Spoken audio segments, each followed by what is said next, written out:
Yosa, kembali lagi di Kako Anime. Dan ya, ini dia full spoiler sama One Piece chapter 1155 dengan 17 halaman berjudul Rocks Pirate, serta pula ditemani dengan cover color spread kru topi jerami sedang berjalan di atas tangga kayu yang menghubungkan satu bangunan ke bangunan yang lainnya di sebuah kota. Dan juga perlu digarisbawahi bahwa timeline saat ini berjalan di 48 tahun yang lalu. Nah, chapter dimulai dari akhir chapter sebelumnya. Loki menjawab pertanyaan yang diberikan oleh Rox sebelumnya. Pertama, Loki mengatakan bahwa Rox ada di Elbap saat ini, tapi ayahnya sedang pergi dalam ekspedisi. Lalu ya, Loki sangat terkejut karena itu pertama kalinya bahwa Loki melihat manusia kecil. Sementara Rox bertanya nama kepada Loki. Kemudian ya, Rox memerintahkan Loki untuk pulang dan memanggil ayahnya agar mengobati luka-lukanya. Tapi Loki menolaknya dan menyerangnya. Tentu saja Rox melawannya dengan pedangnya tersebut. Dan di sana Loki berkata kepada Rox, "Apa yang membuatmu berpikir kalau ayahku akan kembali hanya karena aku terluka? Dan berani-beraninya kau menyuruh-nyuruh aku, kau terlihat lemah." Dan di momen tersebut, narator sempat berkata, serangan pedang Rox dikenal mampu menghantam objek di sekitarnya, seolah-olah terkena dampak dari palu raksasa atau ledakan meriam. Dan di sana Rox berkata, "Wah, astaga, lihat, Loki terluka parah." Dan yap, sepertinya serangan Rox tadi itu benar-benar membuat Loki terluka. Kemudian ya, di poin berikutnya mulai kilas balik tentang Reverie yang terjadi 8 tahun yang lalu, atau dengan kata lainnya 56 tahun yang lalu.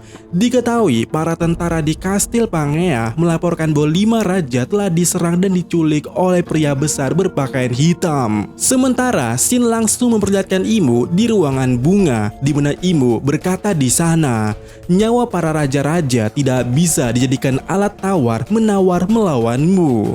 Dan Rox yang ada di sana langsung berkata, "Aku sudah menduganya, tapi tanah suci sekarang kacau balau." Dan di sana ya, tiba-tiba terlihat bahwa Rox sedang duduk di tanah dekat Imu memegang pistol. Ada juga seseorang pelayan wanita yang berlutut di samping Imu, tampak seperti Gungko, memakai pakaian seperti birawati dengan masker di mulutnya. Yang mana Imu menatap Rox sementara Rox yang marah mengancamnya. Dan di momen tersebut kita melihat narator kembali berkata di sana, berbeda dari sebelumnya dan untuk pertama kalinya seorang berhasil masuk ke bagian terdalam tanah suci, ke dalam ruang bunga.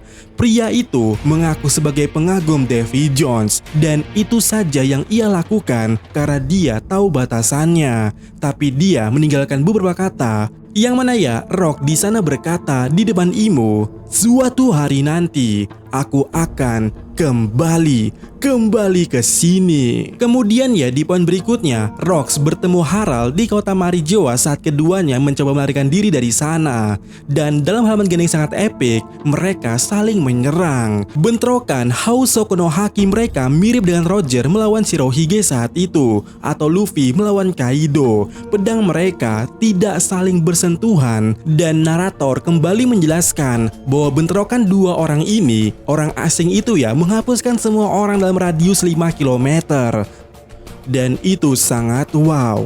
Lalu mereka berdua saling memperkenalkan diri mereka saat bertarung tersebut. Dan setelah bentrokan terjadi yang singkat itu, mereka melarikan diri bersama. Dan di sana ya diketahui Harald bertanya arah Elbap sebelah mana karena dia tersesat. Kemudian Rox berkata jika mereka selamat, mereka harus bertemu kembali. Tapi Harald bilang dia tidak ingin akan terlibat lagi dengan penjahat. Lalu Harald melompat dari Redland dan Rox terkejut melihat betapa gilanya seorang Harald ini. Selanjutnya, narator kembali menjelaskan bahwa meski mendapatkan perawatan darurat, Admiral yang diserang oleh Rox di Marijoa akhirnya tewas.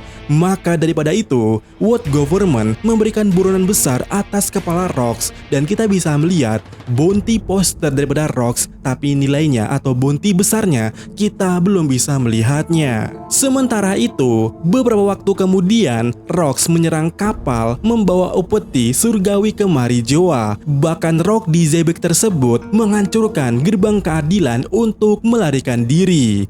Yang mana dengan uang dan kapal tersebut, Rox memulai karirnya sebagai bajak laut. Dan dalam tahun-tahun kemudiannya atau berikutnya, kapal bajak laut jadi target barunya. Dia memainkan beberapa game Davy Backpack untuk merekrut kru baru. Namun Rox belum secara resmi membentuk krunya tersebut. Ya, untuk saat ini mereka hanyalah geng penjahat yang mengikutinya. Nah, scene kembali ke masa sekarang atau lebih tepatnya ke timeline 48 tahun yang lalu, di mana dalam halaman ganda yang luar biasa terlihat Rox bersama orang-orangannya tersebut ada 6 anak buah yang sedang makan di Kastil Aurus bersama Harald dan juga Loki. Di mana diketahui sebelumnya kalau Loki saat ini terbaring di tempat tidurnya dengan perban di tubuhnya. Sementara Harald segera kembali dari ekspedisinya setelah dia mendengar kalau Loki terluka. Meski Loki sudah hampir sembuh, Harald memintanya untuk tidak pergi lagi ke Underworld dan Loki sangat senang ayahnya kembali demi dirinya. Lalu ya, Rox ingin Harald bergabung dengannya karena tahu kalau pemerintah dunia atau World Government mengabaikan semua permintaan Harald. Tapi Harald menolaknya karena akan kehilangan kepercayaan dari negara lain. Lalu Harald bertanya kepada kru Rox yang ada di sana, kenapa mereka mengikuti pria tersebut. Dan di sini ataupun di sana Shiki berkata, mengikuti siapa orang tolol ini? Cihahaha, jangan buat aku tertawa. Kami berdiri sendiri. Bahkan jika Rox mati, itu tidak akan membuat perbedaan. Dan ya, kita bisa melihat box perkenalan untuk Shiki, yaitu Shiki sang Yakuza yang nantinya akan dikenal sebagai Golden Lion Shiki. Lalu ya, di sana juga ada Stussy yang berkata, tepat sekali, tapi ada sesuatu dalam rencana, tercium seperti peluang besar untuk kaya. Dan perkenalan box untuk Stussy adalah Miss Buckingham, si pencuri ilmu pengetahuan Buckingham Stasi. Oke, make sense kenapa dia ada di sini. Lanjut, ada Marlon di sana dan dia berkata juga, pernah dengar tentang Hachinosu? Pulau Pembuangan atau juga dikenal sebagai Pulau Bajak Laut. Itu adalah pulau tempat negara-negara membuang penjahat kejam yang tidak bisa ditahan oleh penjara mereka sendiri. Dan kita bisa melihat juga perkenalan daripada sosok tersebut, Don Marlon, si gangster dari West Blue. Sementara kita juga bisa mendengar Newgate berkata di sana, seharusnya itu pulau tak berpenghuni, tanpa makanan, tempat kau hanya menunggu kematianmu. Dan box perkenalan daripada Newgate adalah Edward Newgate, sang bajak laut yang nantinya dikenal sebagai Shirohige. Lalu ya, ada juga Wang Zi di sana dan dia berkata, tapi dalam beberapa tahun terakhir, para penjahat itu bertahan hidup dan membentuk suatu organisasi. Menurutmu apa alasannya? Dan perkenalan boxnya di sana adalah Wang Zi atau Ochoku, sang guru bajak laut, kelak akan menjadi admiral atau pimpinan dari Pulau Hachinosu. Selanjutnya ada Ganzui, di mana Ganzui berkata di sana, di bawah pulau itu ada urat emas. Beberapa organisasi underworld tahu soal itu dan membantu para penjahat menjadi sangat kaya. Dan perkenalan box naratornya adalah Ganzui, si penyeludup. Kemudian di poin berikutnya dijelaskan bahwa Ganzui adalah pria raksasa berbaju zirah penuh yang kita lihat di God Valley dan juga salah satu zombie Moria di Thriller Bark. Lalu ada Don Marlon adalah gangster yang terinspirasi dari tokoh seperti Vito Corleone. Dan menurut Liker, mungkin ini ayahnya BJ. Lalu ada Wang Zi atau Choco, mirip banget dengan Karibo dan Koribo, dan menurut Liker mungkin ayahnya mereka. Lalu ya, di sana Rox kembali meminta Harald untuk bergabung, sementara Loki diam-diam keluar dari ranjangnya dan menguping pembicaraan mereka di sana. Dan Loki menangis haru mendengar kata-kata Rox, di mana Rox berbicara di sana. Bergabunglah denganku Harald, aku dan kau sama-sama, kita tak akan akan terbendung. Tapi Harel berkata di sana, hentikan, aku ini adalah raja suatu bangsa.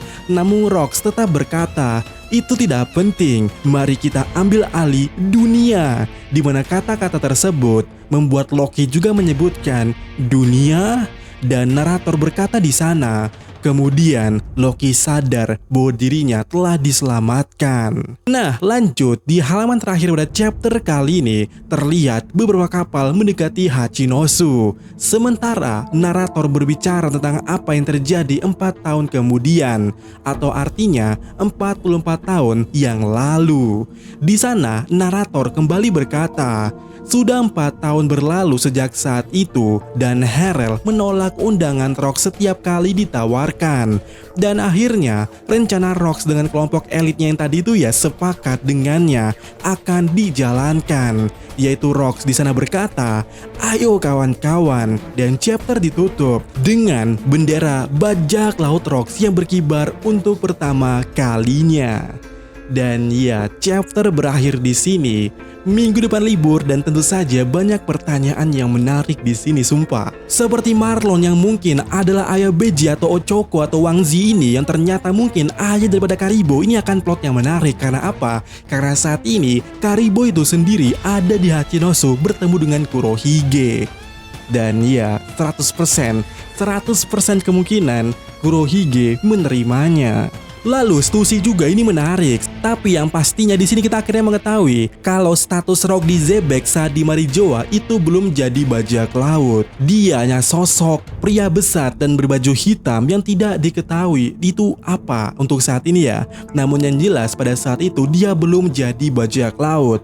Rox baru jadi bajak laut setelah dia mencuri kapal dan juga upeti surgawi untuk diserahkan ke Tenryubito. Dan itu pun ya status bajak lautnya juga belum resmi. Dan ya banyak pertanyaan yang menarik dan mungkin kita akan obrolkan itu nanti malam live seperti biasa.